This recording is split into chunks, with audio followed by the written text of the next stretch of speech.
Je crois qu'il faut vraiment aimer ce qu'on fait et avoir envie de faire quelque chose d'utile pour la société. On répond à cette demande en formant des techniciens supérieurs et des assistants ingénieurs de très haut niveau.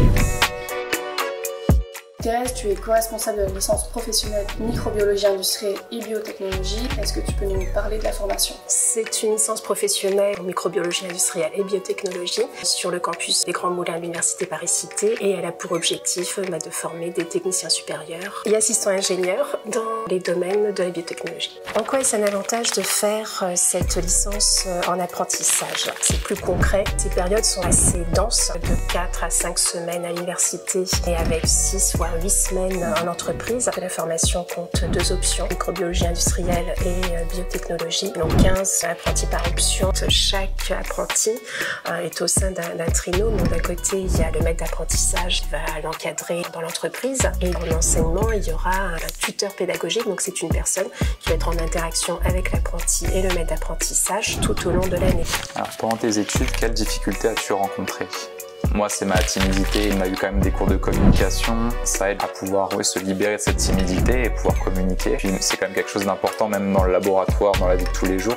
On est amené à pouvoir communiquer sur nos résultats. Y a-t-il un sujet auquel tu aimerais sensibiliser tes futurs étudiants? C'est l'importance en fait de se créer un réseau professionnel.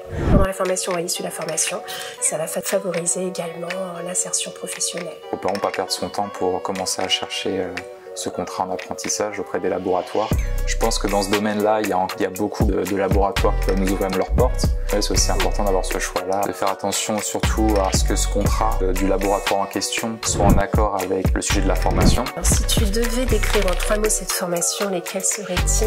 Excellence, compétence et insertion professionnelle. On a même des apprentis qui en cours de formation ont déjà un contrat, voire 2, en tout cas des propositions à l'issue de la formation. Donne un exemple concret de projet de recherche ou d'études de cas sur lesquels les étudiants travaillent pendant leur formation. Avec 2 options, on a une possibilité assez large dans des secteurs très variés, de la recherche pharmaceutique, dans le domaine biomédical, l'environnement, l'agroalimentaire et également dans les instituts de recherche. Et donc au niveau des projets concrets, eh bien, on a des apprentis qui travaillent à découvrir des traitements sur des pathologies en cancérologie, qui travaillent sur des systèmes de dépollution, de bioremédiation, qui produisent des ferments pour l'agroalimentaire. Donc en quoi cette formation répond-elle aux défis actuels de l'industrie pharmaceutique? On forme des techniciens supérieurs et des assistants ingénieurs qui correspondent à des postes qui sont très demandés par l'industrie pharmaceutique, mais aussi tous les acteurs bio-industriels. On répond à cette demande en formant des techniciens supérieurs et des assistants ingénieurs de très haut niveau.